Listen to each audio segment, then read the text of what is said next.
the real recording. All right, what's going on? What's on your mind? Not too much. I think we came in here because we were talking about like yesterday about me having issues in the dating world currently. Basically, it just hasn't really been working out for me in the past, I guess, 10 or so years. Sounds about right. Right, and you're in the middle 20s right now, correct? Yeah, somewhere around there. Yeah. And how long since been the last time since you've gone out with a girl? Define going out. Like, Texting her like, and you meet up for some sort of encounter, like going bowling or going to the beach or going somewhere to meet up with her in person. so I guess the last time that, uh, I guess, oh, hold on. I gotta think back. I guess the last time was like my first ever like time I actually met someone on Tinder, and uh yeah, it made me not want to use Tinder ever again, so I think I deleted it immediately after. That was I think a year ago maybe. I think that sounds about right. A year ago? But yeah, I'd say a year ago is the last time I actually like met up with someone I met on Tinder, which we talked a little bit, and she kind of like just ghosted me after that, which Right, and that was the first girl you had a relationship with, or that was like the no, first no, time you no, no, tried to no. encounter with some sort of online. That's the first like actual encounter I've had with like dating apps. They Uh were huh. kind of just like, I mean, I had dating apps for like a couple years before that, and this is like the first time I actually got anyone to respond to it, and it just did not work. But I was in a like real relationship. Like, So before we go to that, let's understand why do you. What's your explanation for why it fizzled out? So did she? oh, I Yeah. mean, like I met her, and like I guess as soon as we met up, I don't know. What's your I don't best think I had guess? any. She was young and just trying to. I don't know what she wanted. I don't know what she was trying to get, honestly. But Did I'm you not really sure. did you ask I any? mean, Did you ask her any questions? Like what type of dialogue did you have with her? I don't even know. We were just talking about just normal shit in life. Nothing really deep at all. Just basically surface shit. We are just watching some movies together, and it just kind of didn't really go anywhere. And Yeah. yeah, we were just And it talking was about and it was life, a, I it was a guess. one and done meetup, right? Like you guys met up, Yeah, and it kind of we was met like up, and I a was like, "Hey, do you want to meet up again?" And she just never responded. So okay, that's just kind of where one of that went. those. Yeah. All right. So then we're now go to because that seems not much is there. So let's go to Yeah. your first situation that is no longer. So tell me about that. What do you mean? Um, you're telling me the you actually had a real relationship in the past. Yeah, so I've had like two relationships, but one is I consider more less toxic. It was like more concrete of a relationship. That was about I'd say 3 years ago. Um, we dated for like well, she was my girlfriend for like 6 months basically. And this is the toxic one or the more substantive No, one? this is a so I guess the main issue with that is like I don't know if I just wasn't too attracted to her, or I just wasn't And able to connect for whatever reason. I don't know, something just felt off during it, and I ended up breaking it off. and I'm trying to understand which one you're talking about. Number one or number two This is number two. that we're talking about. And she's the toxic one or the one that was a little No, more. she was nice. She was really nice. It's just I feel like I was just an asshole, honestly. So you're saying that the first one was more toxic than the second one? Yeah, yeah, Okay. definitely. The second one wasn't really bad. It was just a lot of it was me kind of, it was a weird time period for me, I guess, where I was just trying to figure out myself, and she was kind of like a little younger than me, like 2 years, and I like 2 or 3 years younger, something like that. Yeah, that's right. And I was pretty much at the point where I was like moving in a different spot in life, and it just things weren't just not working out. Things just felt like they were getting too complicated. It was just not a good fit. Yeah, it was just like I guess I was trying to just like it was a lot of aspects to it, which I don't think it was gonna work out. What are the top three of aspects that you think made it not work out? I felt like she kind of had a bit of a lack of maturity. I feel like I also partially wanted to see like what else there was on the dating market almost. Like a fear of missing out kind of a thing, where like Kind of almost. It was just like it was like my first real relationship. I'm just like I don't want this to be my only relationship, yeah, and it's just like I didn't think she was like the one. Like yeah. I enjoyed her company, but I didn't like want to stay with her, I guess. And then what would be a third explanation of what happened? Um, her parents were also just like really involved, and Oh it just yeah, made things really irritating, and I just kind of got really tired of dealing with it for a while. like parents were hovering around, and it was Yeah, it was just like kind of fucking up like my feelings about the whole thing. It yeah, was just like it felt like a lot more work than I wanted it to be. It was kind of stressing. almost like you're dating her parents. Yeah, in a way, it was just it started to become like a chore after a while. And it's just like not. I basically wasn't. It got to the point where I wasn't looking forward to seeing her anymore. So I was like, I just think I need to break it off. And I started talking to a bunch of people about it, and they're like, Yeah, you should probably do that. And like, okay. Yeah, it makes sense. And so that was the second person that you say was better out of the two. And so what about the first person? So the first person was someone I met in high school, and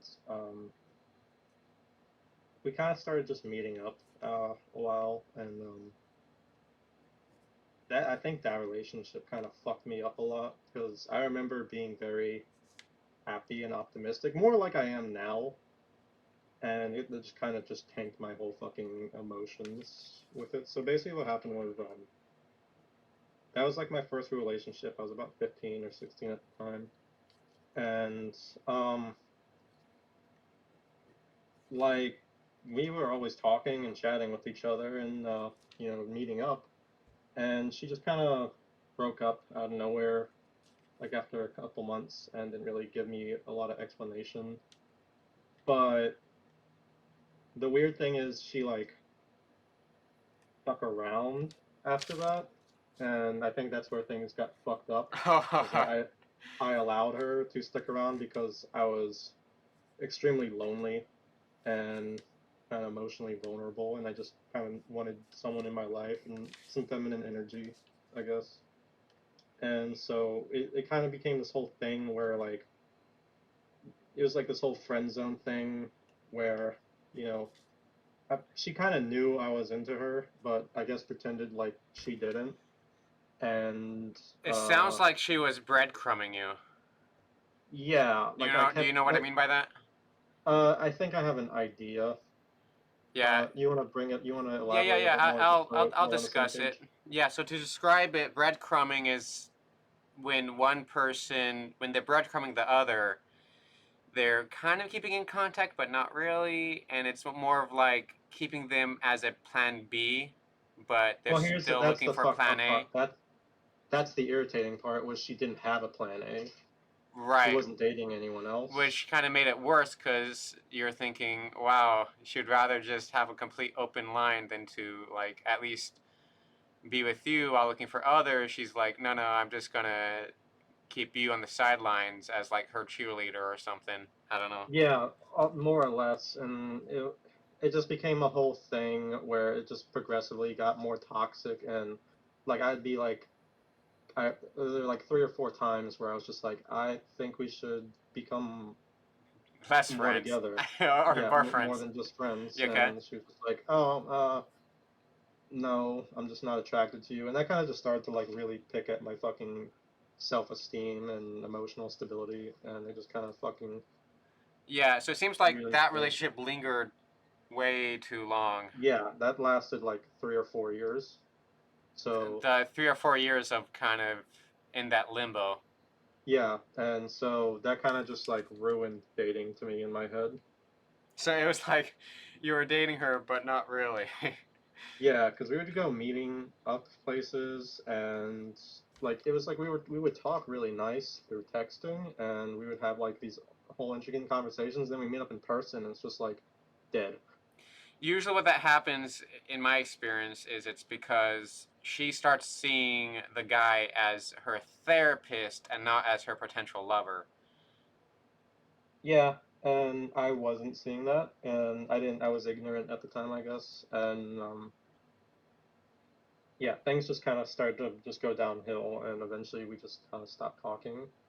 I tried meeting up with her a few times, a couple years ago, and it's the same, and I'm at the point where I kind of never really want to talk to them again.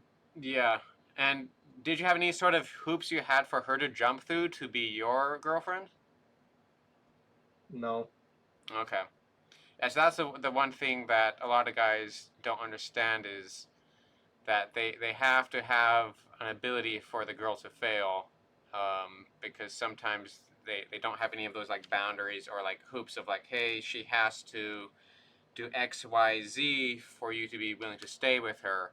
And then let's say she breaks one of those, then you give her consequences. Either something you've already told her are going to be the consequences. So, for example, Yeah, if that's the yeah, thing was I was easy to fold on that. I didn't have any standards at the time because I was in full simp mode, man. I didn't know yeah. any better.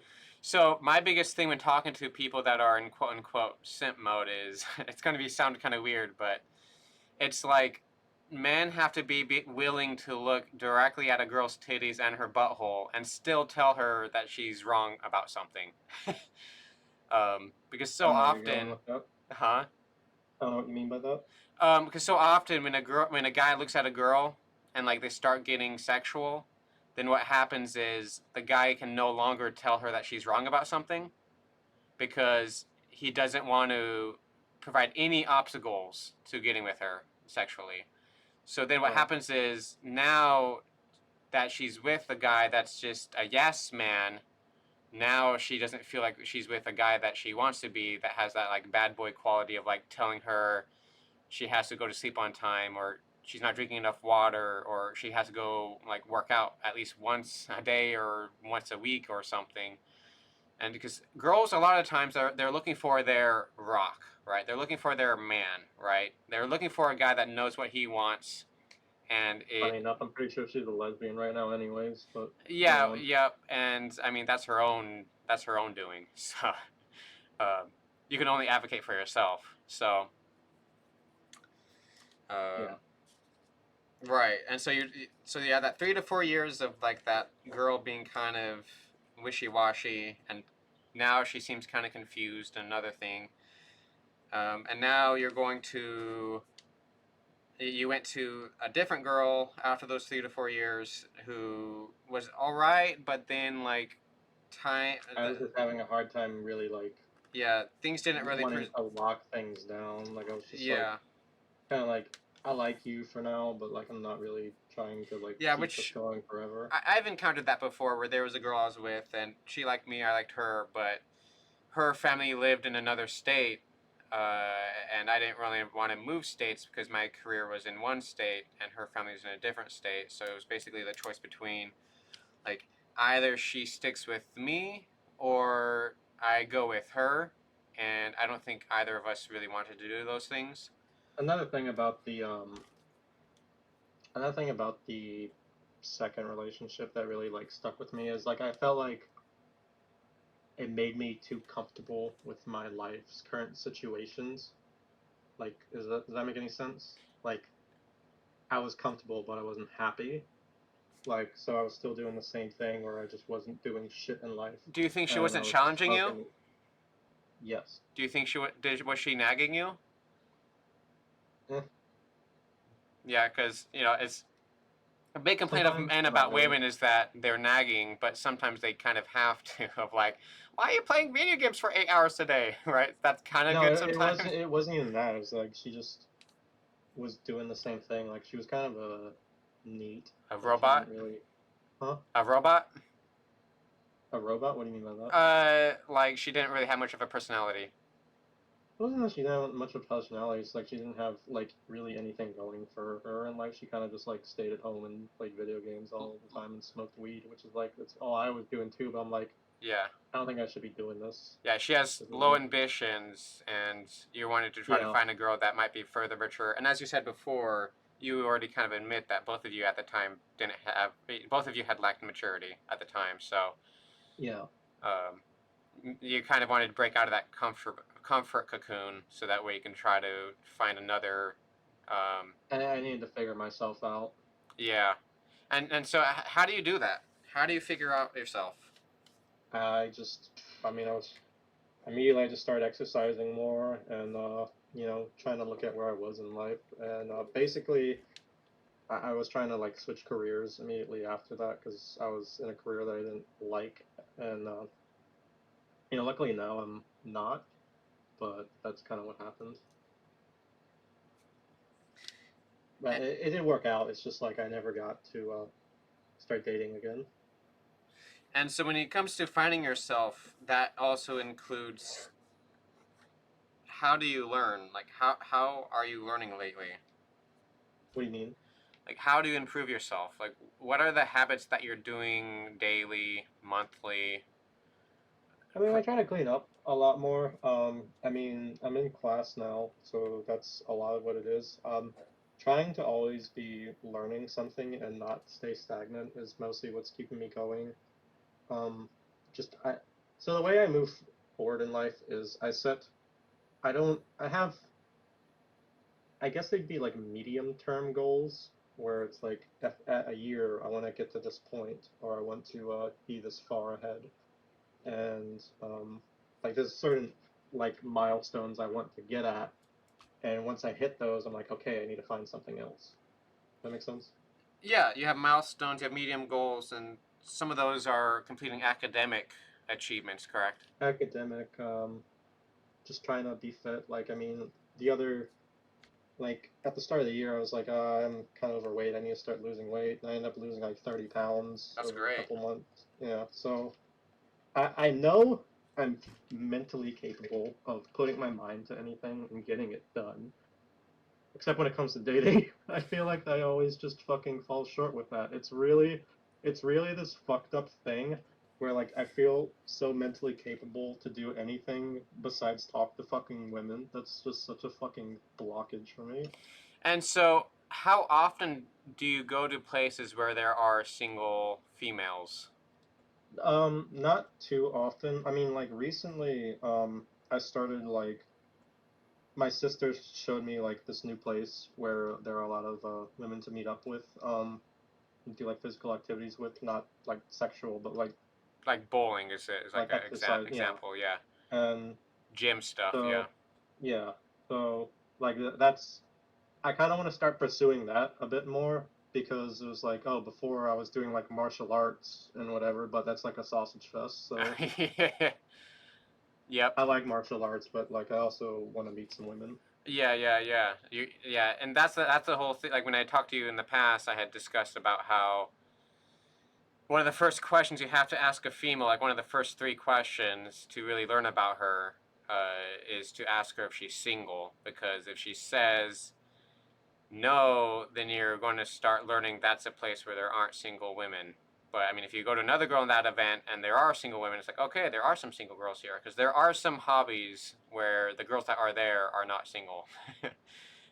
And the best thing to do is, I don't know where you live, right? But based on where you live, that might be a different activity of where the single girls congregate. Not only that, but I mean, clubs are not really a good place to go. It's better to go to a place where it's more hobby related. So I mean, there's a app. It's called, I think, Meetup, where you can try to find a common ground hobby, or such as playing board games or some sort of other hobby, like hiking or something, where there's like a big group of people that go hiking somewhere with like a group of Yeah, like 50 people or something.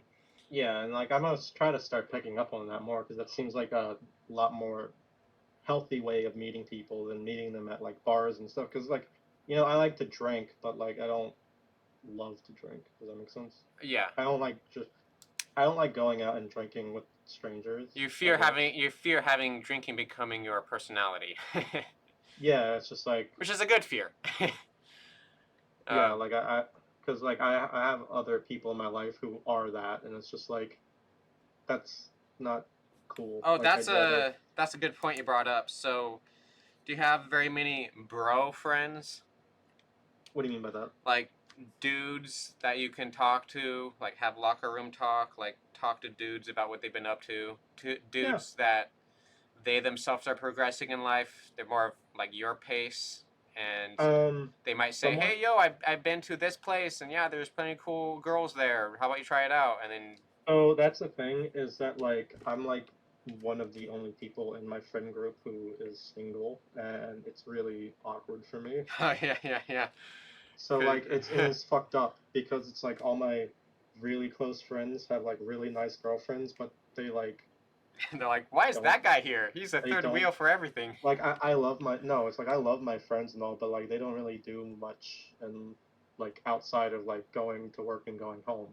So like And what's the explanation of why it's gone that way for them?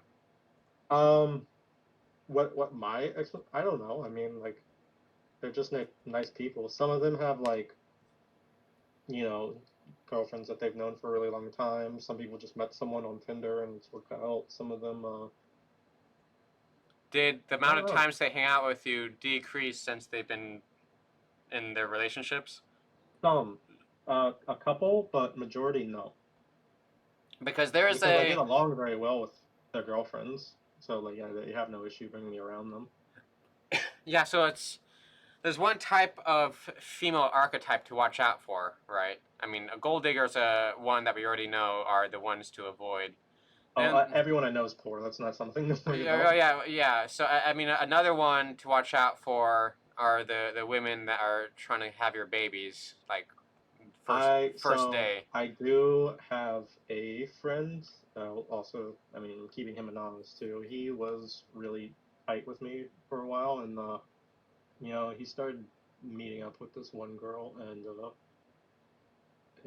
they got like really close, and he kind of just started to push himself away from everyone else because everyone didn't really like her, and they just had a kid, and he's still kind of like absent in everyone else's life. Yeah. But again, that's all kind of irrelevant. Well, I mean, so that brings it good. So the other archetype that I call is the succubus. The succubus, it's based on. I mean, it's figuratively speaking, but it's based No, on the. I think that very much applies to that relationship. Yeah. So basically, a succubus is a mythological being. I mean, I'd say it's hyperbole, but it's a mythological being. It's a demon female that tries to suck the soul and drain the energy of the man, and to Right. get her ways based on seductive methods. And so Yes. generally, succubus's methods would be to isolate the man so he can't have a social support that he can only listen to her. He won't have any male friends to kind of give him some more like testosterone energy, and then he eventually becomes like a weak man, and then he gets like fat and Oh, dude, dumb, and it then got really fucked up. He started like growing his hair out and then dyeing it, and he got and these then fucking grandma glasses. yeah, And I'm just like, dude, what is cause happening? cause it's like maybe she might convince him to not be a leader, so he stops leading, and then she isn't a leader herself, so now it's just two followers running around in circles. And then their friends are like, "What happened?" And then she's like, "Stop talking to those friends. They're trying to take you away from me." And Yeah, because I've most actually had a likely it's couple friends because that girl like that.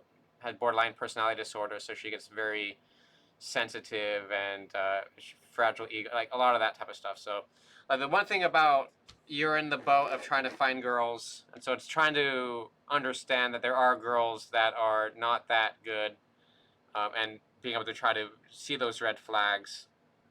Um, but Yeah, like my biggest issue is like I'll talk to my friends and I'll talk to their girlfriends, and I'm like, hey, you should let me meet your friends, and they're like, what is that? yeah, Mm, yeah, nobody comes with me. yeah. Some people just don't understand that subtext of that. A lot of good ways to meet people is to meet their friends, but the other problem is that it's a risk for them because let's say you guys if you do link up with one of their friends, and so now you're going out with that mutual friend, and then now let's say something happens where you guys don't work out, and then now there's like a awkwardness to the social circle. I think you're misunderstanding. It's not that like they don't want me to meet their friends. It's that they just don't have any. Oh, okay, yeah. Which is another quality of a succubus where like they don't know how to have girlfriends. Well, I don't really see it as too much of a negative. I mean, a lot of my friends, like their girlfriends, are basically like friends in the group, so they just get along with everyone in the group. So Yeah, like that just works out like that. for when it comes to finding like if I talk to girls, I tell them not just to find peers, but try to find older women who can provide more of a mentorship. So, Yeah, for example, some girls will sign up to women only hiking groups that tend to have older women in it, so that way they right. can go hiking with some older women and kind of like have that experience, and they'll give their problems to the older women, and the older women kind of tries to guide them with some harsh grandma talks. Right. um, but yeah, so like that's kind of like a thing. So do you know what you want in a girl? Um, I have an idea. I mean, I kind of want someone who's like able to kind of function independently, but like also I kind of want someone who's in the same boat as me. That they like want someone who's like independent and able to function by themselves, but like still appreciates the company. Does that make sense? Yeah, it sounds like you're trying to find someone who's independent and is in your exact same type of like trying to progress forward, has ambition at some level, or at least ambition that's relatively similar to yours. Yeah, like it feels really awkward because I feel like we're in this weird generation where like women still want fucking men to take care of them, but it's like They want to be equal also. we all get paid the same. Like, what do you mean? Yeah, which is the something that one content creator talks about. Yeah. Yeah. So anyway,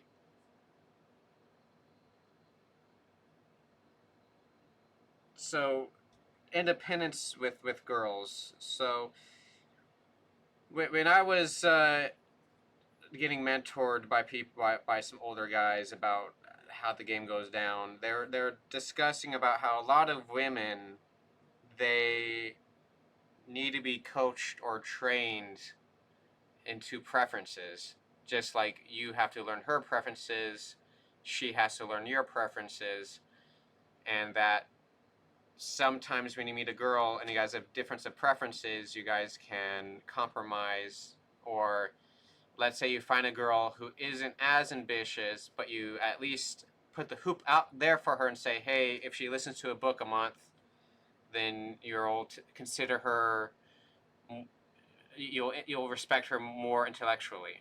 Because like a lot of the past girls that I have talked to in my past, um, the hoop that I would give to them is that if they're not listening to books, then I can't really respect them intellectually. I'm still down to clown, right? I'm still down to have experiences with them, but I'm not going to take them seriously until they take themselves seriously enough by doing some sort of intellectual habit, such as books, journaling, going to class, something that's some sort of hoop they have to jump through Yeah, like me personally, it's just like I want someone who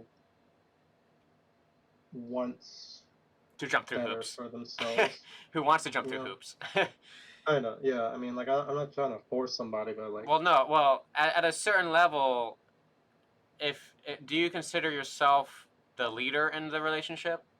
I don't I don't have a relationship, so it's hard to Well, at least say. with your I guess so. at least with I, yourself, right? oh yeah, Yeah. So I mean, true. girls don't like to be with a follower generally. There are girls that like to be with a follower, but those are tend to be girls that are kind of deranged, or they like to control the guy and basically use him as their second purse.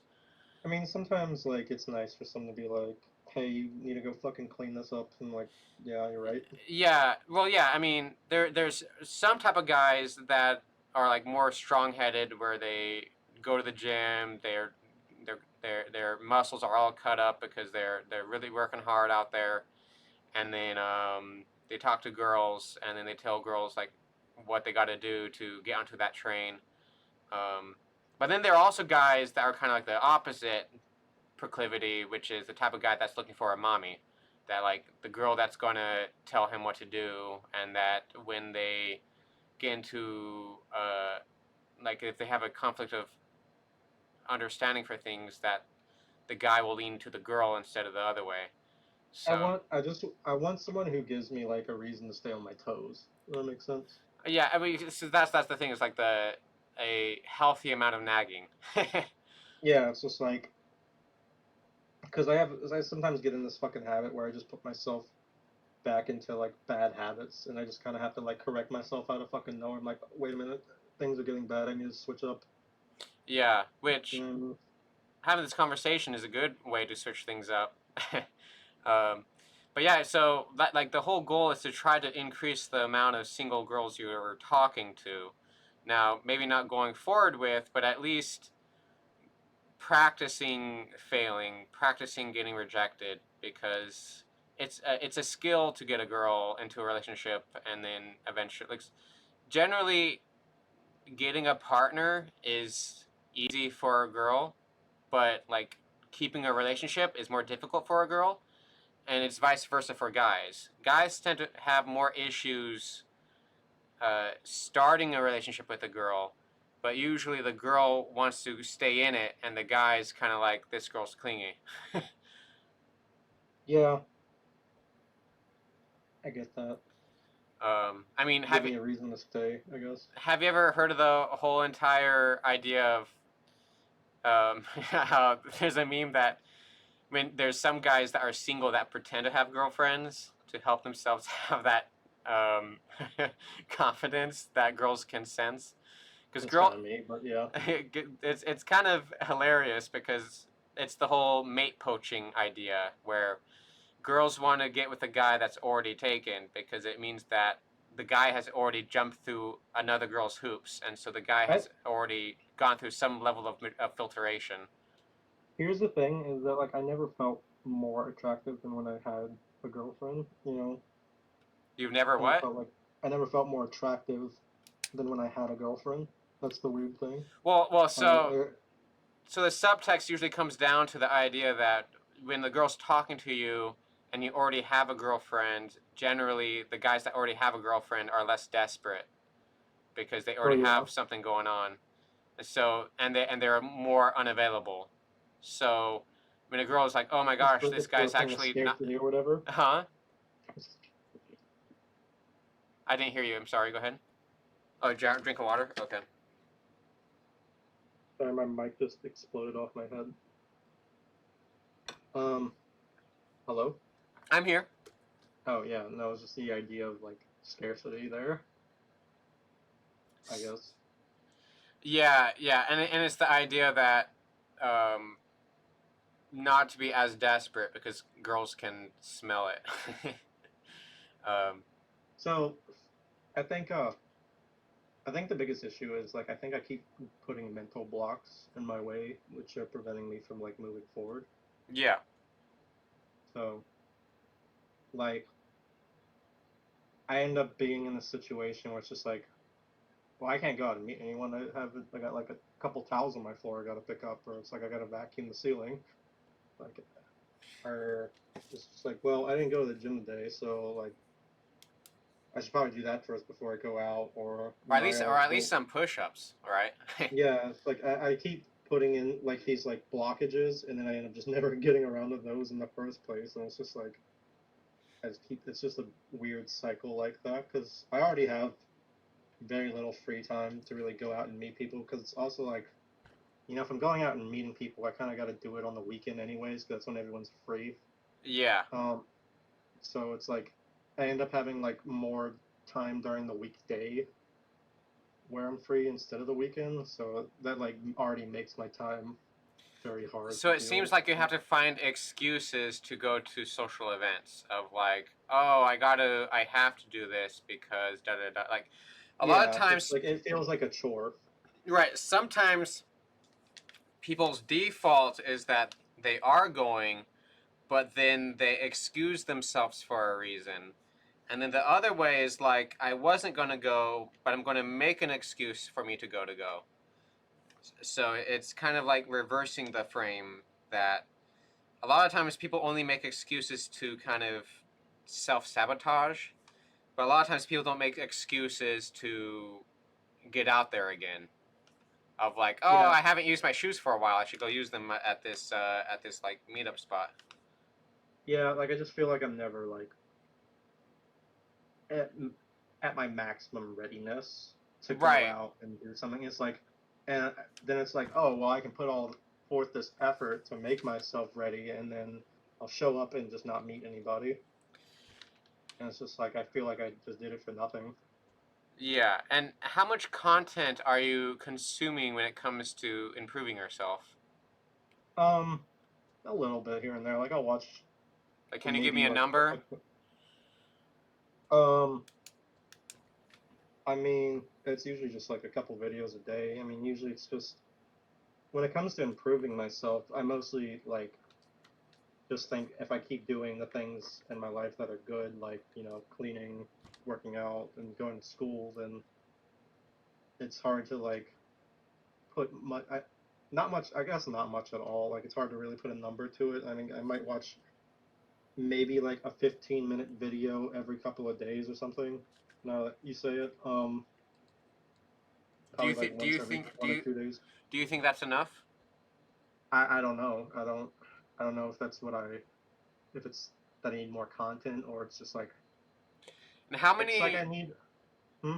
how many like self-help related books like communication, persuasion, negotiation type books have you listened to or read? None. Oh, okay. Do you think that if you changed that you would gain some of those skills? I don't know. Because that's what tends to happen, that people might lose trust in themselves and their ability to gain those skills. The ability to communicate is a skill because it can definitely be failed. I Anything that, used to be I used to listen to like podcasts yeah, a lot. That used to be it. conversational podcasts. Yeah, when people would talk to like professionals and whatever. Yeah, I mean, there's also those dating podcasts where they're chatting with the girls and learning the other team and how they You're think. not talking about like the fucking the what Fresh and is it? fit, yeah. I don't watch that shit. Yeah, I think it's mostly like content bait in those yeah, fucking videos. yeah, sure. So getting back to books, right? Because that's kind of like what you're more into.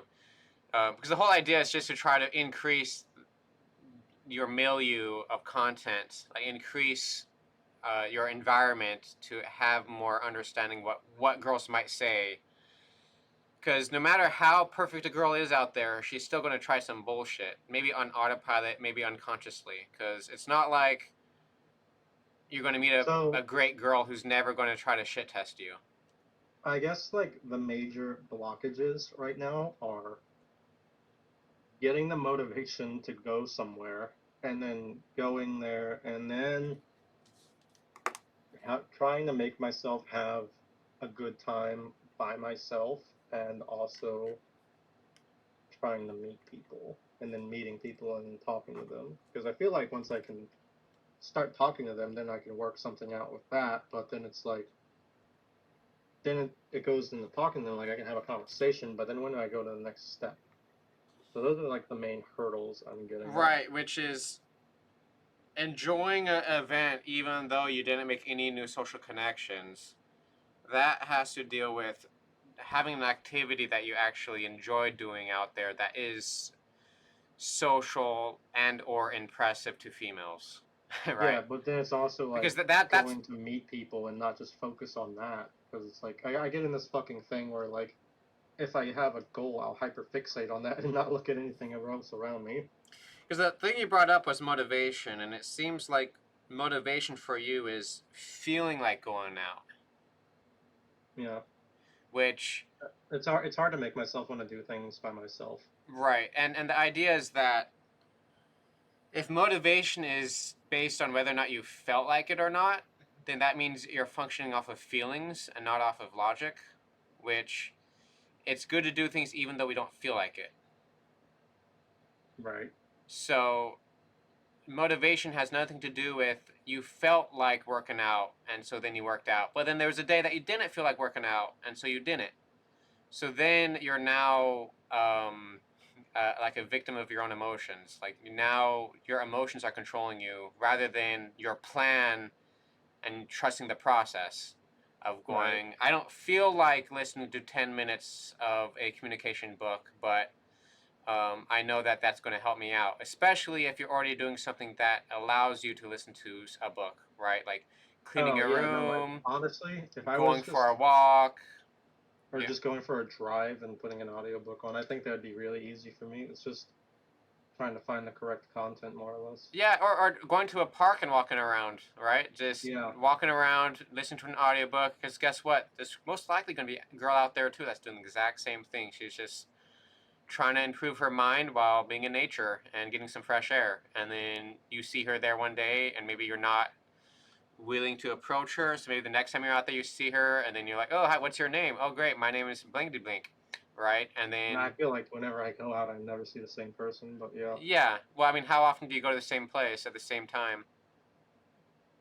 I was going to the gym for the same place at the same time, but since my schedule changed up, it's like hard to get back on the schedule with that.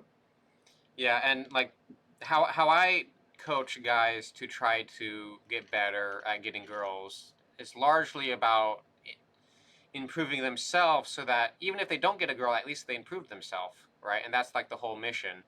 Because the more Right. you improve yourself, the more likable you are to a girl, the more easy it will to get a girl because you know how to communicate your feelings with others and communicate feelings with yourself. Because the main thing with communication is the ability to articulate one's own ideas with a more robust vocabulary that is stands out from the other dudes that girls might talk to.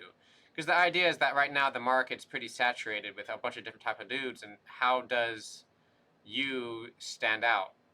Well, yeah, that was my. I think that was always my biggest issue. Is like growing up, I was always thinking like I'm not good at any sports or anything, and I got a fucking C average, and I'm 5'9", so like I don't Yeah, know anyone girl would want to date me over anyone else.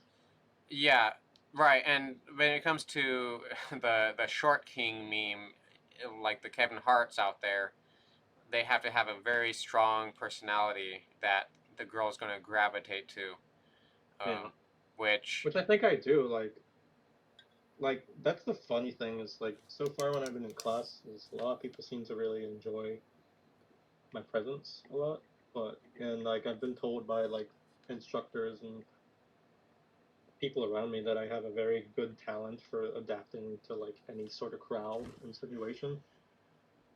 yeah, and But when it comes to improving yourself with your communication, I mean, there's one thing you can do, which is called CI therapy, and it's constraint-induced therapy, where what that is with communication with oneself is to try to constrain yourself from doing filler words, which is something I've noticed that you do a lot of like and a lot of which is a yep. habit that I'm sure that no one really wants, right? No one really Oh yeah. chooses to have it. I mean, most people, if they could press a button to stop speaking like that, then they would.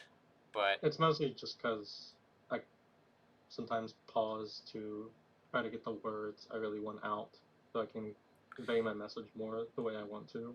right, and for a lot of people that use filler words, usually it's the ego that convinces the person that if they pause, it's a sign of weakness. Maybe. But pausing is helpful.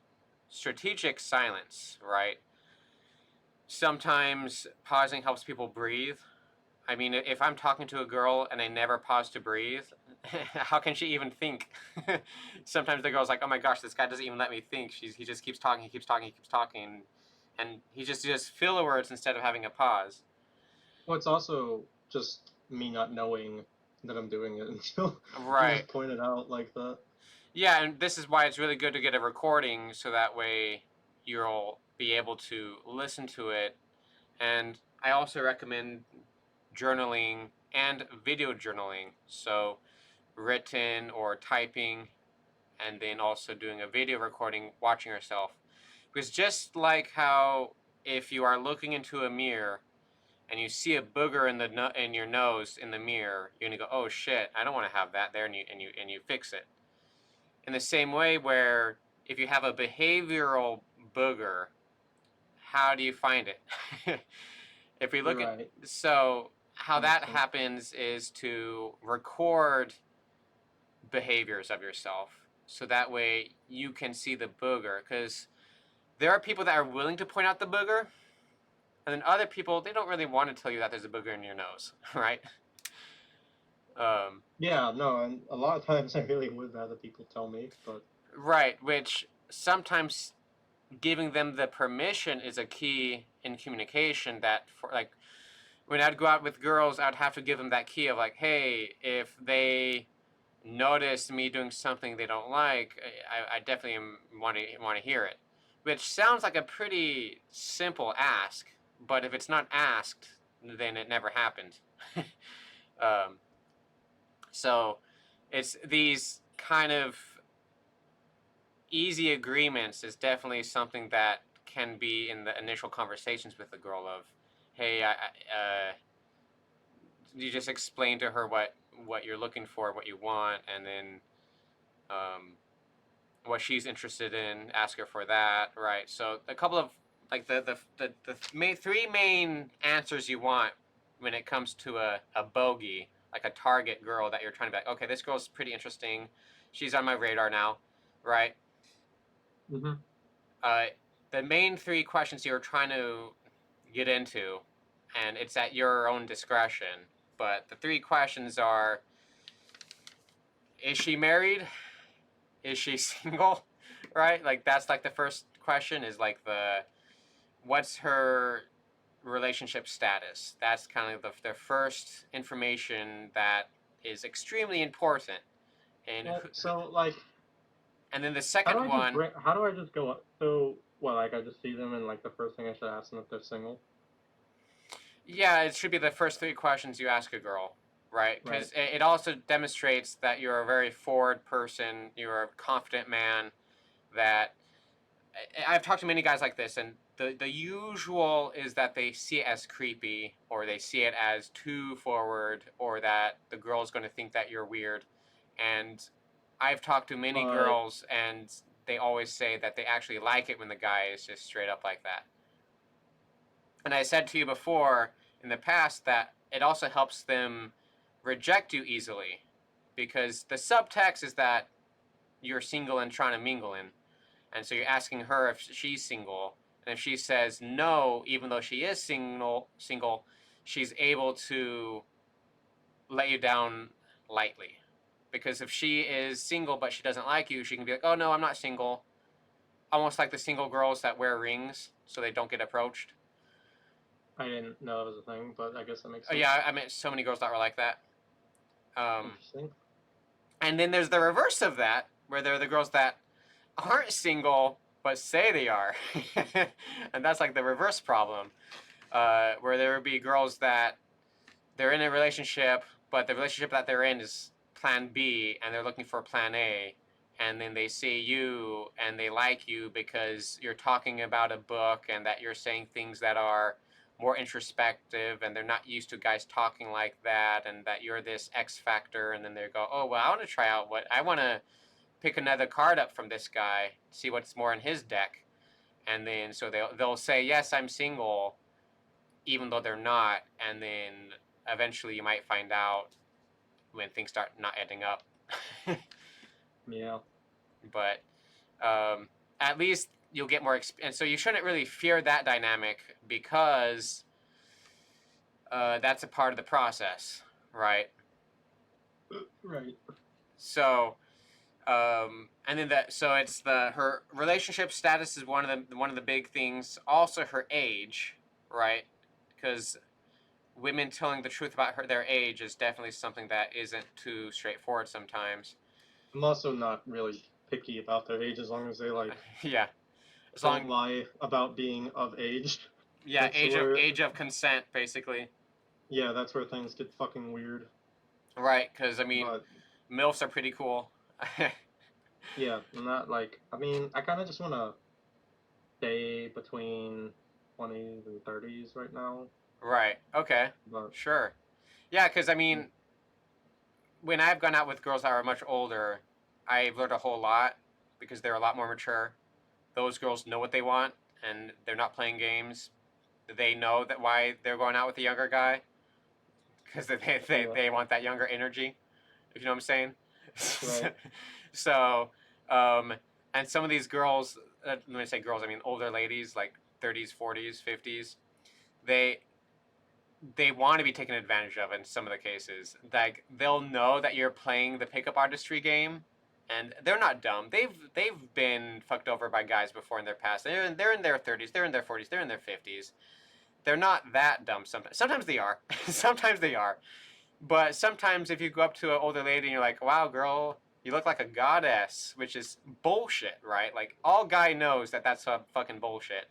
And most likely the older girl is going to go, "Yeah, this is some bullshit." But she's going to go, "Okay, I'm going to see what else this guy has to say." Um, like she knows that you're playing a game and that she wants to role play with you. Right. um, so like, and then you got to ask her if she's a virgin. She's like, "Totally, yep," even though she's not. So it's like she was. I just assume anyone over 15 isn't at this point. Yeah, yeah. So what I'm saying is like sometimes if you start role playing with her, she's going to start role playing back, and they don't want to break the fourth wall. Yeah. Um, so I recommend, and I make mistakes too. Like I do a lot of filler words sometimes, especially if I'm being a chameleon to the person I'm talking to. But I always try to recognize that it is the suboptimal speech, and just right there. I mean, yeah, it just mostly comes down to choosing to talk slower, usually for me. It tends Right, to work out best right. when it comes to that. Yeah, and it's trying to start getting a system that you can have a plan of operation of how to pick up girls so that way it gets more cookie cutter rather than you're doing you're going out with absolutely no plan. It's good to have a plan than no plan because even if it's a bad plan, next time you go, okay, next time I'm going to ask them this. You're going to try to change your game. Um, So, like I said to you in the past, there's different questions you can ask. You can say, well, what's on your mind? You can ask, well, what's your thoughts about that? Like if a girl gives you a very short answer, or like if you ask her a question, she just says yes, and it's just so short. But you wanted her to say more, do the wait tat, which is, what are your thoughts about that? And that kind of tries to open up her to talk more about why she gave that answer. And then the other one is so there's what's on your mind, what are your thoughts about that, and there's a third one I forgot, but it's about trying to get your own questions of what to ask, and learn icebreakers and write them down so that way you don't have to think the idea of, oh, what if I forget? It's like, well, you have it right there on your phone. Right. So Well, how would I learn some icebreakers like that? I mean, well, I know you were just telling me some, but how do you? so that way the reason to learn icebreakers is to not go blank. Because so many times when a guy meets a hot girl, he's not really thinking with his head, or he's thinking with, Yeah, it's like well, yeah, my issue is like I see a girl who's attractive, and it's just like I want to go talk to them, and it's just like, well, I don't really know how to initiate conversation or talk to exactly, them at all. right. So, And I what don't want to might look like an benefit idiot. you is the book called The Game, and that's a dating book. It's the I've book, heard of that. Yeah. yeah, and it's pretty cliche, but it's very foundational where I'm not an advocate of everything in it, but it is important to understand the game that other guys are playing. And like Right. with my girlfriend, I had her read it too, and she's so thankful she read it because now she understands the games that are played. Uh, so it's almost now that the book exists, there's all these psychological mechanisms that are at play, and people that don't do that book are just behind in the literature about the game. That's the book that started the idea of that guy's a player and that girl is a this, right? The different labels. Mm-hmm. So the whole idea is just to try to get more meta with it. Do you play video games? Yes. So, for example, if you're, do you want to tell me the video games you play? I play fighting games. Yeah. So, if you're playing those fighting games, you're going to get better. One of the main things that people do is they go look at the pro scene. What do the pro scene people do? Okay, they play these characters, great. And then what type of combos do they do? Okay, great. So in the same way, the game with dating, there are losers and winners. And so if you what do the pro people do? The people that are your same height that are successful, how do they do it? And learning emulation of others is a very important human task. Um, I am the shortest one in my friend group. I fucking hate that. yeah, but the ability to emulate successful people is a human task that requires to get over one's ego of realizing this other person's just doing it better, and I got to copy them. Right. And so that gets to that philosophical question of like, well, if I change me, then I'm not really me. But sometimes that changes for the better because now you're more successful, which is what girls want. Girls want guys that know what they want, do change things up, do adapt, improve, innovate, not just their video game skills, but also their communication skills. Yeah, I think that's like my biggest thing is like I think I've been working on every. So I'll tell you this: as far as communication goes, I'm a lot better now than I used to be. I'm much more willing to like smile at people, which helps. With teeth? 'Cause- Huh? Smile with teeth? Yeah. Well, I mean, sometimes. Yes, smiling with teeth is way better than without teeth. Yeah. Like I try to mostly come off as a very happy and open person, even when I'm not feeling it at the time. I guess. Because smiling with teeth is more confidence and it shows another indication of success because people can have fucked up teeth. So if they see you have beautiful teeth, they're like, oh, wow, he actually knows how to take care of his teeth. I haven't put my retainer on in a while, but my teeth are fine. Right, right, right. But it's another one of those clues to the girl that you got things figured out. But if you're not smiling, it's like, why is that guy not smiling? Probably because he knows he's not supposed to, or whatever. Even if you're kind of grinning, it's still not smiling with your eyes, right? Right.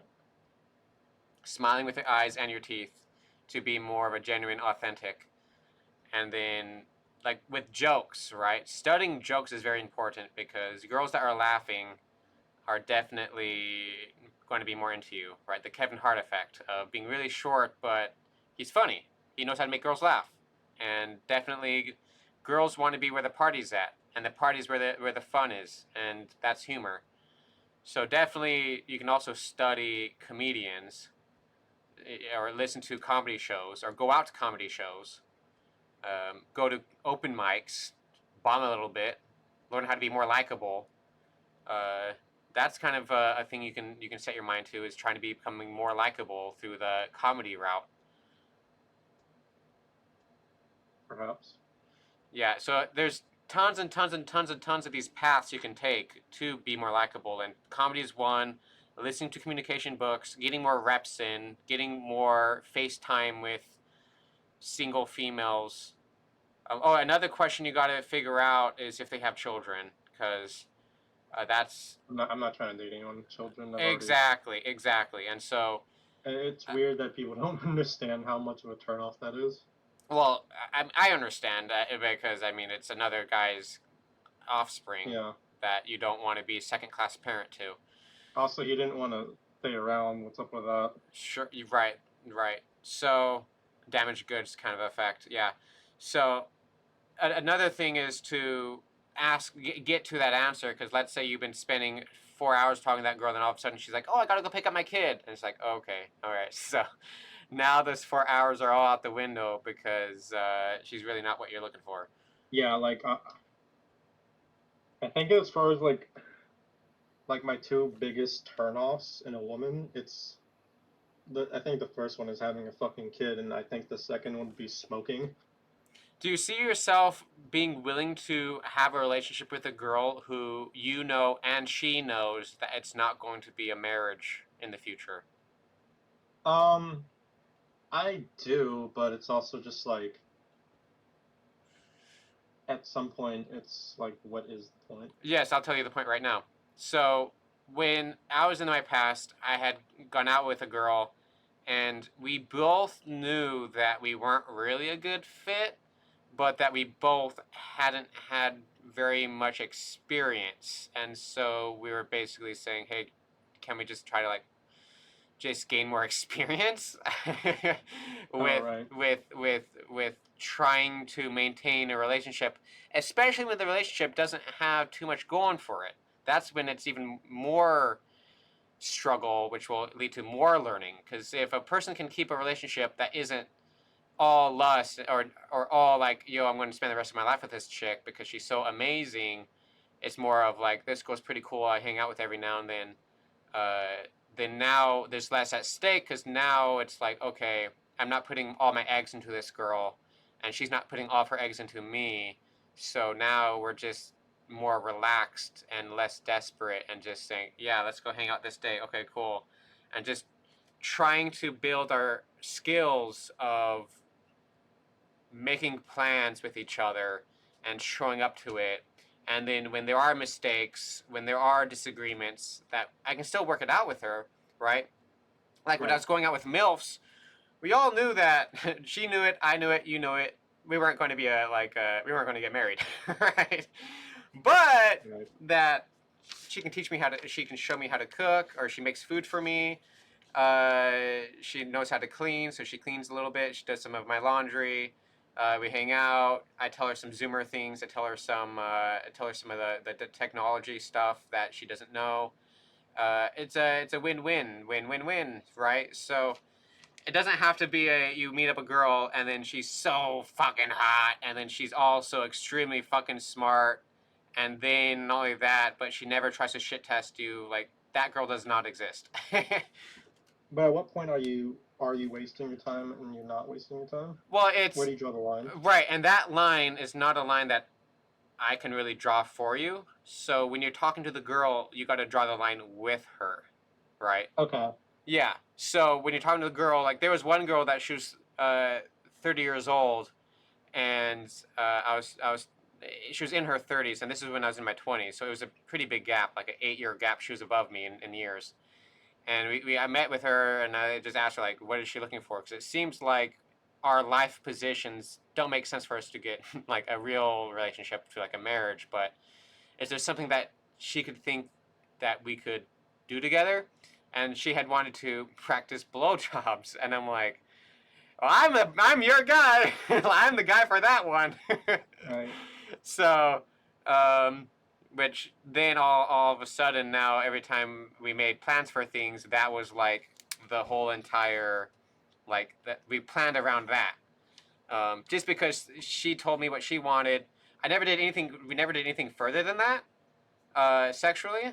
It was only that. So it's kind of a strange thing with that, but I mean, most guys would take that in a heartbeat. Yeah. Doesn't So really seem like any downside.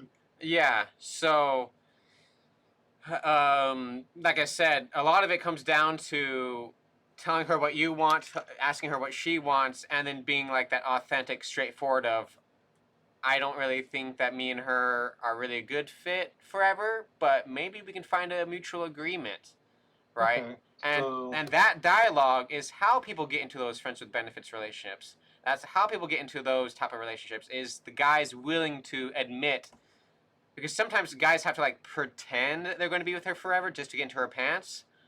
Girls don't like that. Girls would rather a guy be like, "Yo, uh, the real thing." yeah, I don't know where.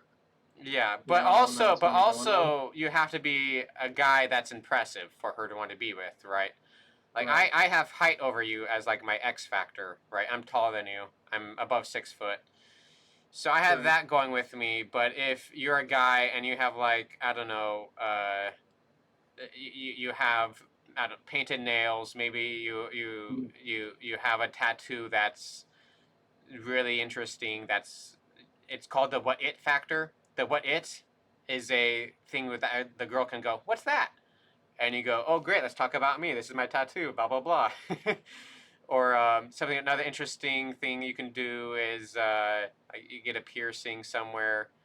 I mean, there's a story where when I went to college, there's one guy that got a piercing on his dick. Now I'm not suggesting you do this, but that piercing on his dick made every girl want to fucking see it. Nice. All of a sudden. So like I said, it's like trying to get something that other guys don't have or is rare that the girl can question and be like, wait, hold on. Why are you reading a book right now? Most guys don't read books. What? So, um, what's your thoughts on that? I Your mean, I think yeah, like I said before, like I think that was always my biggest issue is I never really knew what I had that stood out compared to some other people, which is really weird because I also like go around a lot of times. I'm just like I sometimes have this like opinion that I'm like kind of better than a lot of people, but I don't know why. But I well, yeah, when it comes to hmm? you understand the hypergamy thing where girls are looking for a guy that's better than them, right? Women are looking for someone that's better than them or better than other men. That too, but generally women when they're looking for a partner, they're looking for a human that is stronger than them, that is smarter than them, that makes more money than them. In general, hypergamy relates to they're looking for someone that's a level up than them, and that Yeah, how they compensate is through sexual means. can I like bring something up? This is kind of like a side tangent. I just want your opinion on it. Okay, sure. There was a situation I got into where I was I get into this. Sometimes I speak to this person who I asked out a while ago, and whenever I talk to them, I usually talk about like how good I'm doing in life, and it always sounds like they're trying to like put me down, almost. Does that make any sense? It sounds like they're trying to put you down. Yeah, like they're trying to like And they, as in a girl? yeah, as in like I've asked them out a while ago, and but we still are in contact due to you know just cause life, more or less. I'll leave it at that. Yeah, So we so kind of are around each other often. so what's the question for that? Hmm? Do you have a question for that situation you have No, for like me? what's up with that? Like with me, like usually when I talk to her, like we'll talk friendly, but I usually talk about how well things are going for me, and Uh-huh. she usually tries to find a way to like put me down or like try to. Right, which a lot of girls get their own set of ideas on how to get a guy. And one of those ideas is to like pick on the guy or to tease the guy. Now Well, here's the I thing: don't know is that what like type of so teasing she's giving you or if it's bullying or I whatever. don't think it's teasing. It doesn't sound like teasing. Like so like in my head, and I might be me just fucking being a schizo, which is very well could be because I do shit like that. But it's like after I asked her out like a while ago, she rejected me, and then it's like she dated someone else like almost immediately after I asked them out, and you know whenever I talk to them, it's like this guy doesn't have shit going on in their life. Like, why are you dating this person? You know what I mean? You to her, you're saying that to her, or that's your role playing No, to her. that's just what the impression I'm getting off of how she talks about him. Yeah. And have you said And that so to like her? whenever I bring up like how well things are going for me in my life, it's like she's finding a way to like denounce that.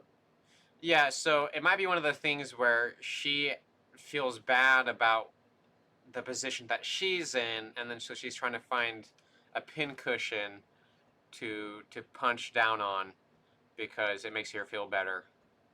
That like, oh, even though this Chad rejected me, at least I have this simp that I have on a leash. Yeah, but I don't know. Yeah, I guess it is a thing. Right, which is a succubus quality. The succubus quality, like the succubus's wet dream, is to have 5 men on a leash that all pay her money.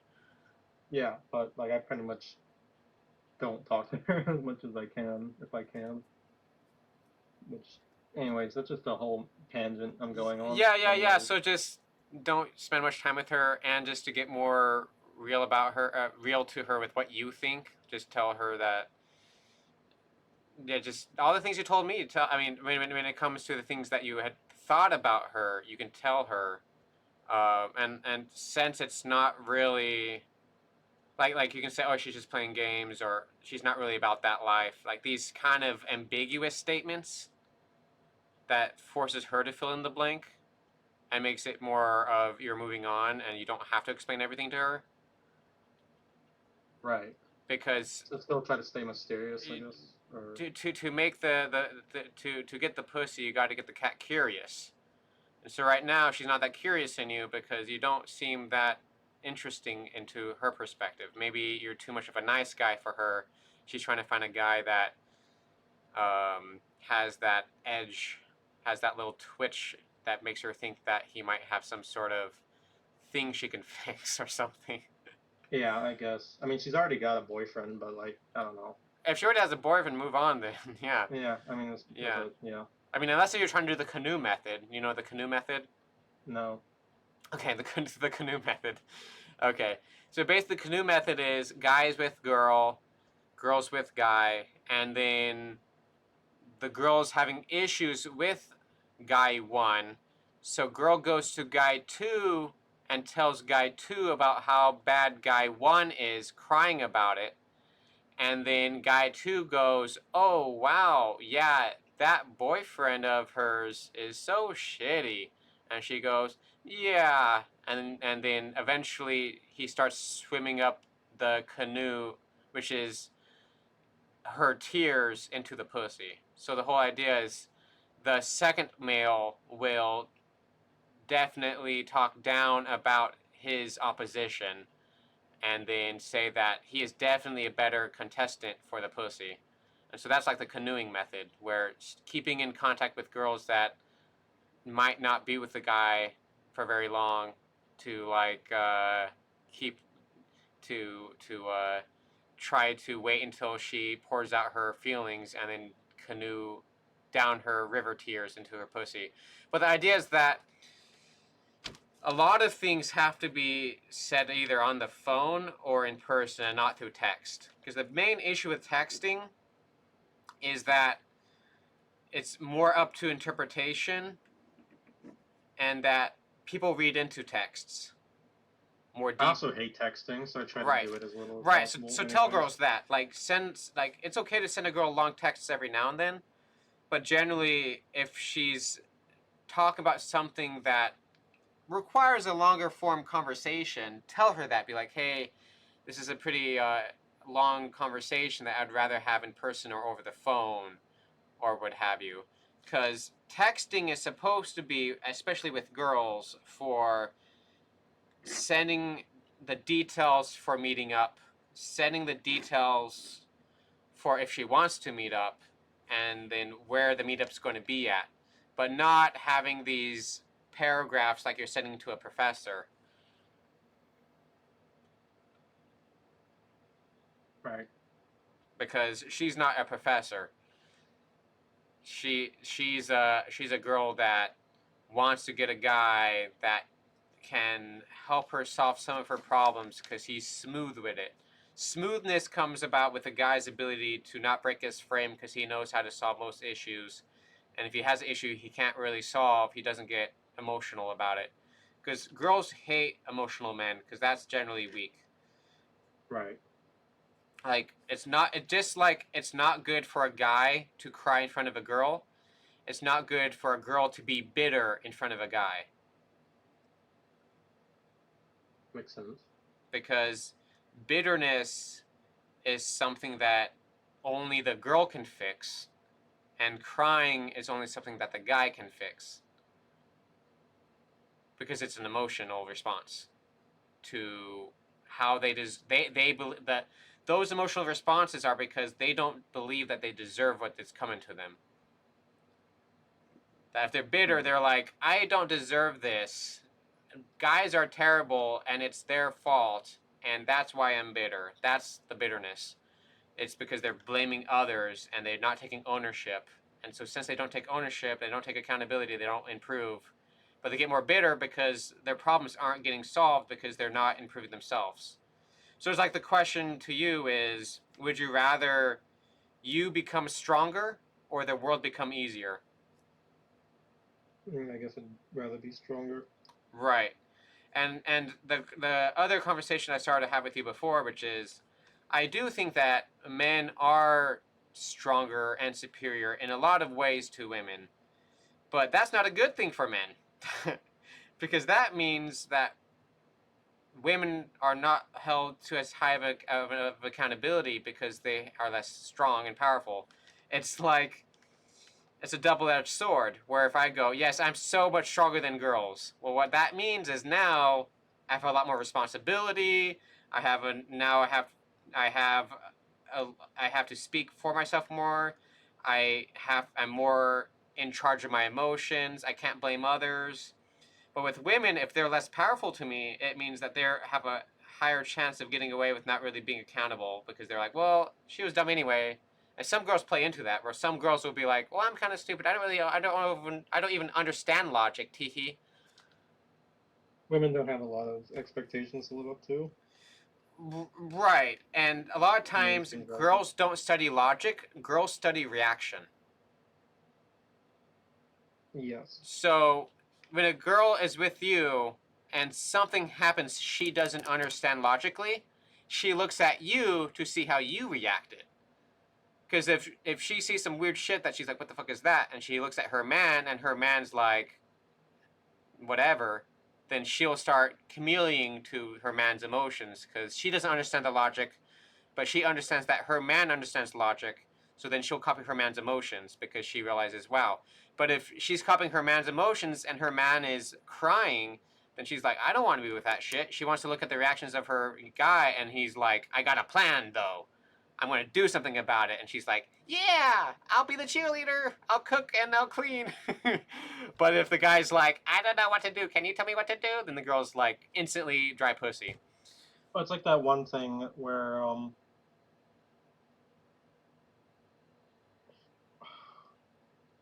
I forget what I was saying. Go on. Right. I had something in my head, but it was basically along the same lines of that. Yeah. So the idea is that knowing what type of girl you're looking for and then trying to rule out the girls that aren't that, but then allowing an ability to have a space for girls that are your sweepers or sleepers, right? Because sleepers and sweepers still have a function of maturity to them for when a person goes through them. Right.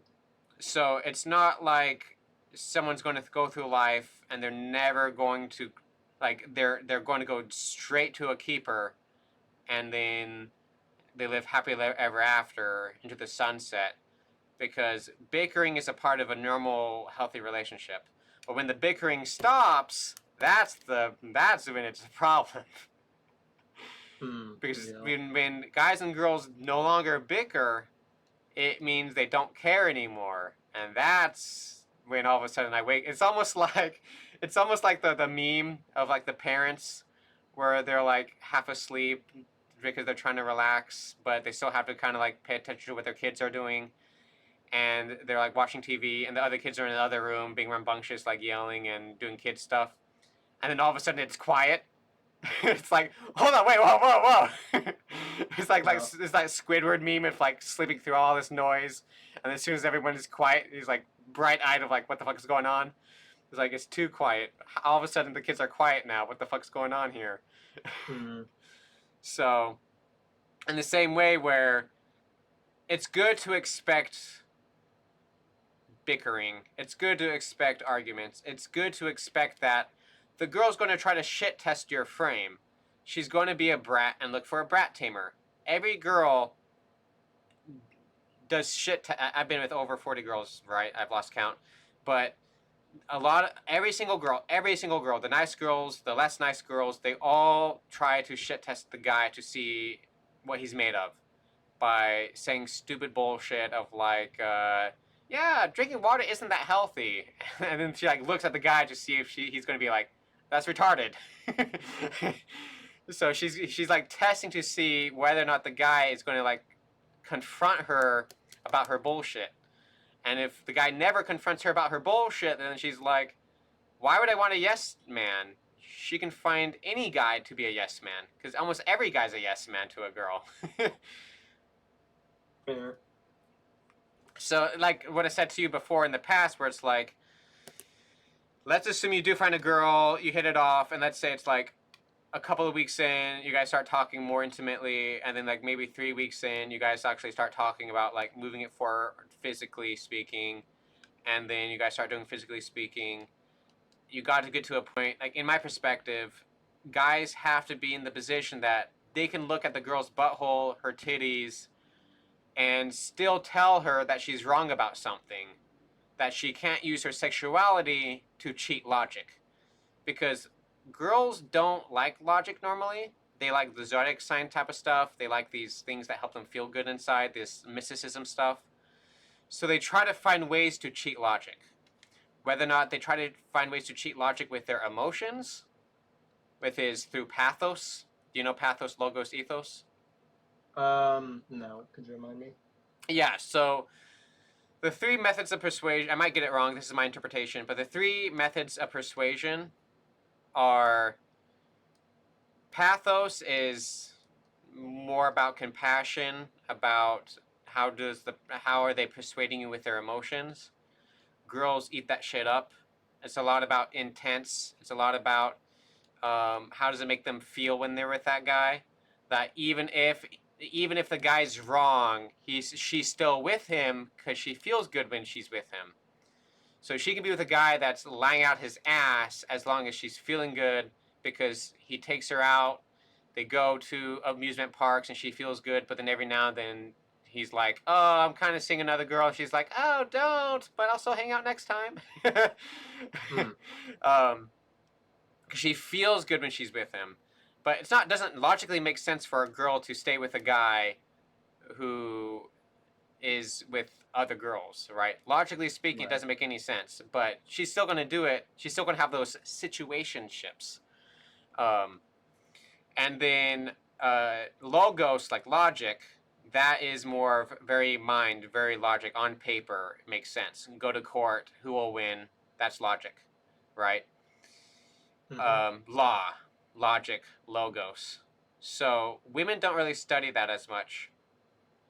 And then there's ethos, which is character, authority, where she trusts you because you're her man, not because of how you're making her feel or not because of the logic you said, but because you have fucking abs, and that's impressive. And so she's going to listen to you when it comes to how to work out. But if you're a fat fuck and you're talking about how to work out, she's going to be like, his character doesn't match up with how he looks. Because Right. emotions, looks, and logic are three different things. Looks really do matter. There's actually a book that me and my girlfriend are going through right now. It's called Psycho-Cybernetics. It's kind of an old book, but it kind of it's almost like rediscovering fire. It kind of undoes a lot of the fake lies that people tell themselves that make them feel better. Because beauty is not just skin deep. That if someone's more beautiful or more attractive, then they'll believe in themselves more and they'll get more confidence.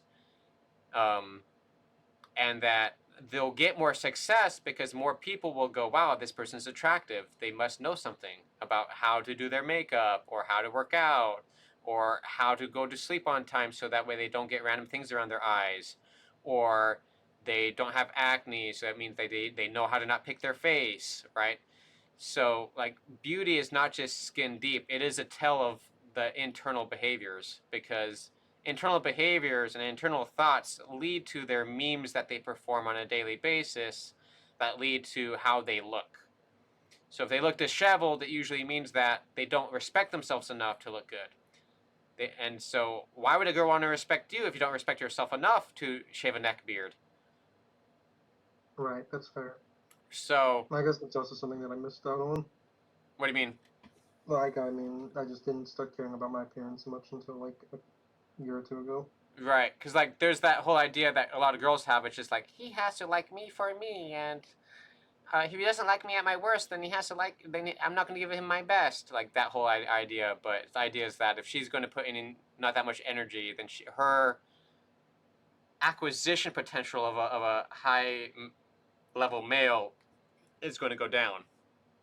But if the girl improves herself and knows how to look better and more fit and improves her mind, then all of a sudden her acquisition of mate potential goes up because she is now listening to books that helps her communication. She now knows how to communicate with herself more. She knows what she wants more. And in the same way, it's like a lot of things I tell guys is to improve themselves, and that's how they can get more girls. And getting more face time with girls. So it's like the two things of improving yourself and going to where girls are. It seems kind of like so simple that there must be more to it. But it really is improve yourself and go to where girls are at. Is like the main bread and butter. Yeah, I mean, it makes sense. It's good. Yeah, it's mostly just like finding a place with women that I want to meet, which I think I got a good idea. And what I would Eventually. do is I would treat it like an experiment, because experiments, failures are necessary and also wanted. Because if there's experiments that there's never a failure, then they never learn the consequences of what happens when it goes badly.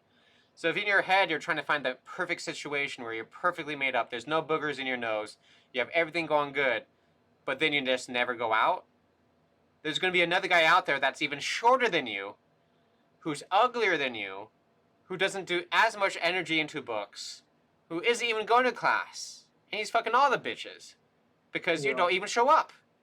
Doesn't that make you mad? yeah, It should. yeah, uh, basically. because like that's the thing that people don't understand, that there has to be some level of madness, right, to the art form. That if someone never gets mad, then they never get that energy that comes from madness. But the thing is, controlling that madness into doing push-ups, controlling that madness to oneself of like, I'm mad at myself for not doing enough push-ups. That's a good type of madness because it makes sense. It's reasonable madness. But if I transfer that emotion to someone else and say, it's your fault that I'm mad because I'm not doing push-ups, then I'm not taking ownership for my feelings. I'm transferring it onto someone else. So I don't know if you even have any issues with anger issues at all. It seems like your issue is Um, more of trying to get yourself back out there. yeah, I mean, I used to have pretty bad anger issues, but I worked through them. Yeah, that's generally something that occurs for people that are younger 20s and they kind of grow out of it. But there's also what I call like the Willy Wonka effect. And the Willy Wonka effect is you're stuck in your factory and you're never going to the public. Yeah, That's the Willy Wonka, where you, even if you made better chocolate and you never deliver the new chocolate to the public, no one's ever going to see it. So eventually, you got to stop being Willy Wonka and you got to get out there, because why is Willy Wonka so fucking crazy? Because doing his thing the whole time. he's isolated. He's not going out there, right? So to be less Willy Wonka, you gotta actually go and meet people and be like, yeah, so I make this chocolate, and it's figuratively speaking. So it's like, oh yes, I've been trying to increase my books, and so this, and so another language that makes girls not like you is the I want language, I need language. It's better to say, yeah, so this week I listened to 10 hours of how to communicate, and I learned a whole lot from it. It's the I already conquered this language. I did this language. Oh yeah, so the month the month of June, I'm trying to count how many push-ups I'm doing for June. So, and let's say it's June 10th. Say, yeah, so this month so far I'm at 1,000 push-ups because I'm doing 100 push-ups every single day. Then to her she hears, wow, this guy's committed and he has follow through. Rather than going, yeah, I'm thinking I kind of want to do more books and it's something I kind of really needed. That language means nothing to them. And to most of people, if I just tell you, yeah, I'm thinking about going back to school. I've been really thinking about it a lot. I really want to do it. I kind of need to do it. It's just a lot of these like nothing language, right? Um, but if you change it to what do they think about that, then maybe you can get their perspective. But generally, tell them the things that you've accomplished rather than the things that you want to do. Right. Or at least start with that. Yeah. Yeah, yeah. It's like, this is what I've done. This is what I'm working on now. Right. Do some walking before you do some talking is the like Yeah. philosophy, right? So that when you do the talking, you can talk about the walking. But if you're Right. just talking about talking, that's conversationception. Conversationception is having a conversation about having a conversation about having a conversation and just infinite loop. But if the conversation starts happening about events, then it's like, oh shit, now we're talking about what happened. Like girls love talking about events and stories. So you can even ask her like a good question like when you're further into the dialogue with her and you're trying to have like an icebreaker, like ask her about what is her first memory of her life, or can she think of what is an injury she's had in her past, and then you tell her your story of like one of the first memories you have in your life of living, or you tell her one of the injuries you've had in the past. Like you tell her something that's like more vulnerable, but not like too vulnerable, right? Like don't trauma dump on her, right? Yeah. But be like, oh yeah, I remember the first time I got a broken bone. It was gnarly. I was skateboarding one day and then, blah blah blah blah blah. I got too much air and I learned my lesson. Right? That's kind of a cool story. Good wrap up. Uh, Yeah. so it's Yeah, I trying can to be story based because stories are a huge tell of a person. A person who can't tell a good story, that is a tell to their personality. So getting a girl to tell stories, but when I get even the guys to tell anyone to tell stories, I learn what they prioritize because how they frame the story. Because the same story can be framed thousands of ways, if not billions of ways, based on every different person. So, like a comedian who gone through the exact same situation that you've gone through might put a comedic spin to it and then makes the girl laugh. Right. So that's why I always recommend try to study some comedy theory about okay, there's callbacks, there are making fun of, like there's self-deprecation, which you kind of want to avoid too, like doing too much of. You want to do a little bit so she knows you know that you don't take yourself too seriously, but you still take yourself seriously. Just do it in good taste. Yeah, just to know that your ego is not like so much you have a hubris that's completely unredirectable. She wants to make sure that she knows that you're still a strong guy that she can still convince of things that are unreasonable, that you're still able to be communicated with, Yeah. even though you're a Yeah, strong. I think it's just Yeah, go ahead. I think I just need to like really just get out there and not think about like all the ways I can mess up and just Yeah, see what I can see actually it do. as an experiment, and see it as okay. I'm going to go to these events more.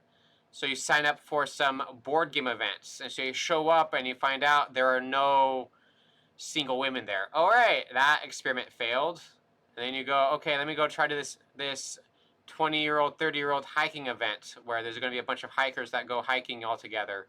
You go to that and you realize, wow, no one really talked there. They were just really about hiking, and you couldn't really go anywhere with them in the conversation. Okay, so scratch that off. So you basically process of elimination about the different places you can go that have single women there who are looking for single guys, right? And like I said, after you ask them if they're single, you want to ask them how do they feel about that? Like, how's that been for them? which sounds kind of like obtuse of a question, but I always recommend just owning that question, because you just say, "Oh yeah, you're just trying to learn more about her and what her life's been about. You're trying to learn her story a little bit." Frame it. How would you phrase it, for example? Yeah. So if I'm like, "Hey, are you single?" and the girl goes, "Oh yeah," and I go, "Oh yeah, how's that been?" and she goes, it's been all right." And I say, "Oh, well, what are your thoughts about that?" She's like, "Well, I've had a couple of situations I didn't really like." And then I say, "Well, do you want to talk about it, or what can you say?" And then so it kind of like, it opens it up for her to be able to close it if she wants. Okay. Right? So it's like, do you want to talk about it? It's like an open door, and then have the ability to close it by saying, "Well, and if you don't really talk about this, I understand."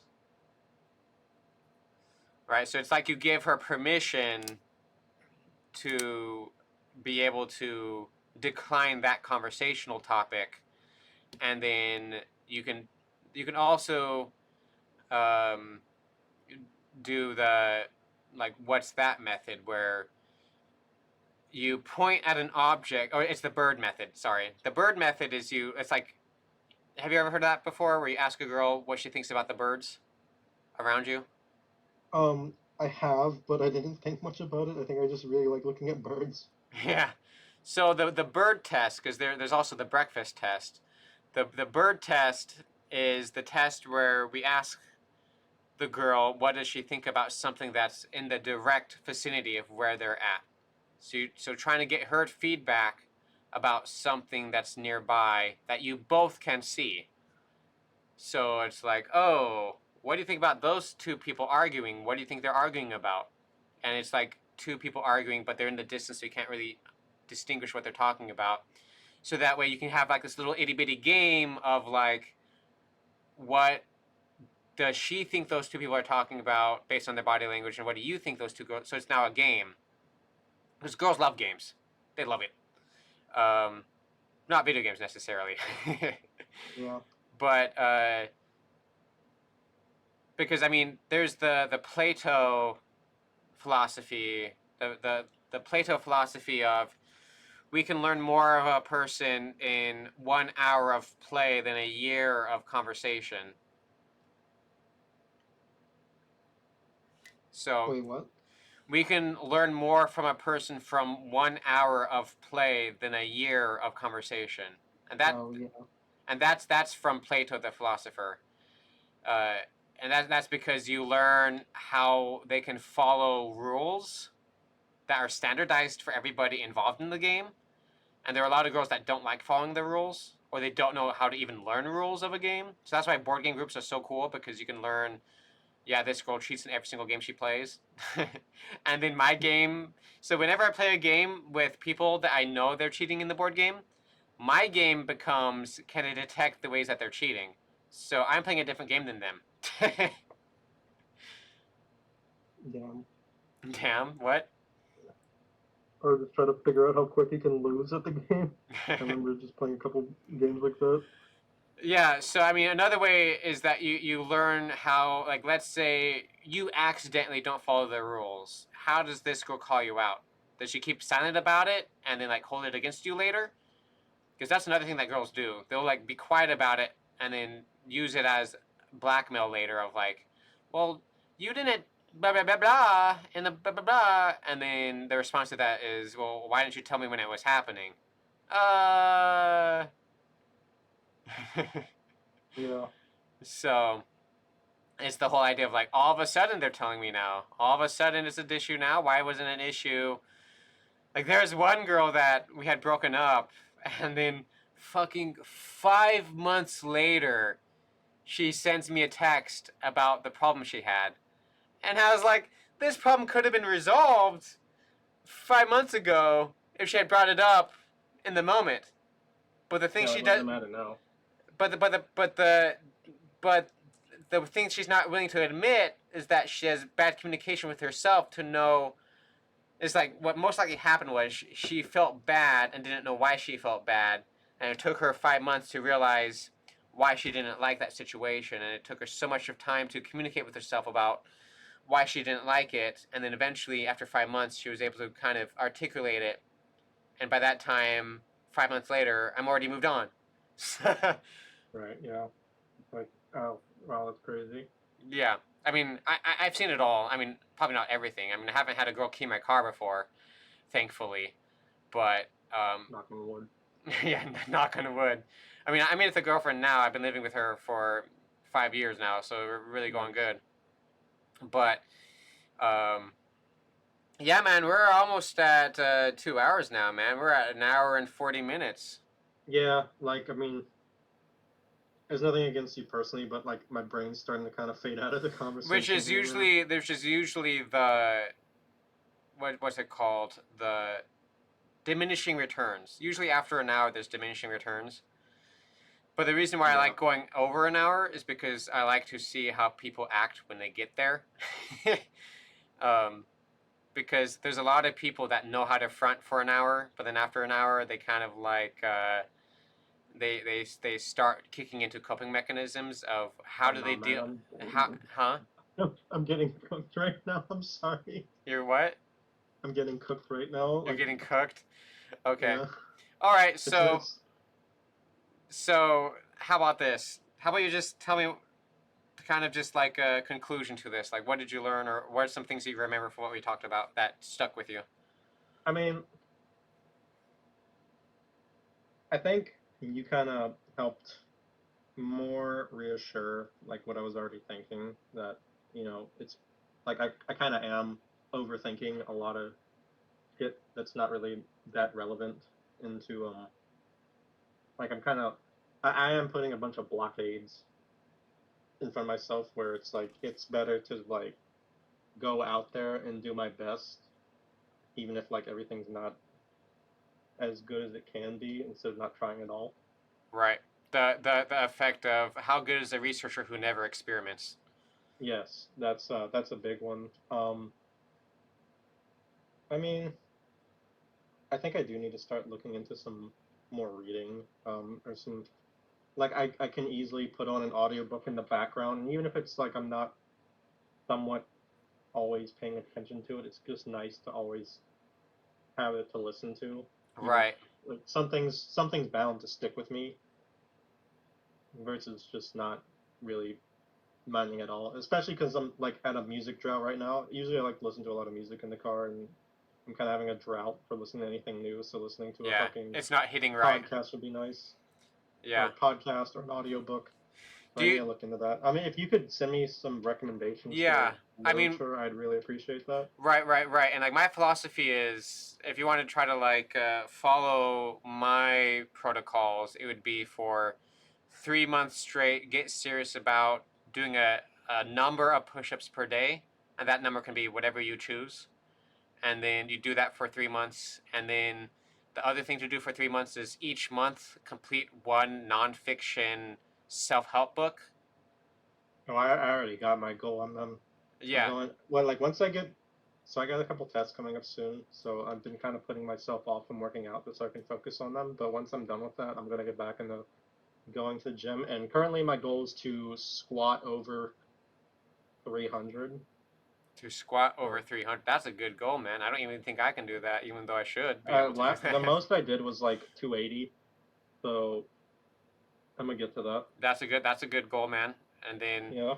so yeah, the book things. I'm trying to figure out what type of books to give you, and I do think communication books and that one dating book that kind of goes You don't deep. have to give it all at one time. If you think of something later, I'm Yeah. willing to So listen to it. I'll give you a couple of books for you to choose which one you want to do first. And my philosophy with books is this three strike method, where if you're listening to a book and it's just not hitting right, strike one. Right, you're listening to the book and they're taking too long to cook, strike two.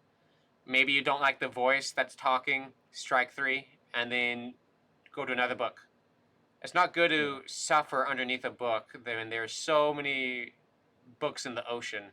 Yeah, that's the best thing I figured out about books. Like that's the best way I can go about it is to like not have if I get bored with it, I don't have to finish it right then. I can come back to it and just read a little bit But here then and there. sometimes I'll be like strike one, strike two, and then they'll do something that's really cooking, and then I take off a strike. Oh yeah, having variety is always good. Yeah. So yeah, so it seems like we did pretty good here, man. Is there any final thoughts before we end this? Um, what do you think is like the best? Like, if you were to like summarize all the advice into like one thing for me, like if you were to try to get 1 point, me, what do you think it would be? To believe in yourself more, man. You got this, right? That's the big thing is you have to improve your self-narrative. To be not negative self-talk, but the self-talk that gives excuses to do better. Positive self-talk. Yeah, that you're better than your past. You're better than your blank. You're better than that one weird girl that thought you ain't shit, but you're going to prove her wrong because you are better, right? Like More or less, yeah. you have to have this some arrogance, right, of yourself that you have you have something that a girl out there is going to want to jump through a hoop to get. Yeah, sometimes like I'll get in this weird funk where I'm stressing out about like something that's coming up and it kind of fucks up my mood for a while, but as soon as I get past that, I'm back to being fine. So I think I just need to do that. Right, which comes out to another thing, which is journaling, which either can be video journaling to yourself, or it also can be written journaling, whether or not typing or writing with paper. Yeah, like I found out, like I was talking to someone else in the chat a while ago about just issues I've been having as far as dating as well, and it's like I didn't really notice things about it until like I wrote it down. I'm just like, wait a minute, this is like a whole issue. Even like it's just another way of self-reflection, more or less. One thing that I figured out, because I have over 250,000 words that I've written, is that bad syntax, bad grammar, bad punctuation does mean something. Right. It means that my brain isn't Englishing correctly. um, and so when I'm writing things down, that's supposed to be my peak intelligence. That's supposed to be my peak intellect. Yeah, because you don't have any. You're not trying to push out words as quick as you can, more or less. You have your time to sit and think And about it. the ability to go back to the previous things I've written and either scratch things out or to edit it, copy edit it, make it better. Yeah, you can. There's so many things I've written that when I look into my journal, I don't remember reading it. I don't remember writing it. It's like, did someone break into my journal and write this? That's fair. Like my cousin will always come and bring up he'll always come and bring stuff up to me that I said a long time ago. I'm like, I never said that. I don't know what you're talking about. So it's trying to prevent the Groundhog Day, where repeating the same epiphany, thinking, "Oh man, this is a great epiphany," but Like maybe we've already been but here. We've maybe already you've talked had the about this. epiphany since you were 15 years old and you just never really acted upon it, and then so you disassociate from it and then your brain forgets it, and then someone says something to you that kind of sparks it again, and then bada bing bada boom, you are, oh wow wow wow, that's so good, that's so good, yes, I have to start experimenting again with the dating scene and not be completely fear of failure, fear of missing, like the fear of missing out has to be greater than the fear of failure. So That's true. because the fear of missing out is a pretty good fear to have, but the fear of Yeah. failure is like that's pretty pitiful if someone never wants to try because Yeah. they want to be perfect, so they never try, and then they never try, and then now they're a nobody. It's more I just don't want to take the fucking Yeah, you don't want to the be tax on king the. nobody. Yeah. You're king at doing nothing. You want to be tested, right? Yeah. So if it's the whole philosophy of uh, how good is a good person if they never are tested. Yeah. Like I can never fail if I never try. Yeah, like I'd rather be with an ambiguously moral person than a quote unquote good person who's never really gone through any sort of tough situation because they're untested. They could be a bad person or a weak person, very fragile, and then the test comes, and then the person absolutely goes hog wild. Right. So, yeah, man, good talk. An hour and 50 Yeah. minutes, man. This is great. Yeah. That's good. No, Uh, I appreciate it, man. It was good to and get a lot of clear out a lot of that brain fog that I had. Yep, and then I'll post it, and then I'll send it to you, so that way you can see your own self talk and all that. So I'm going to stop Yeah, recording now.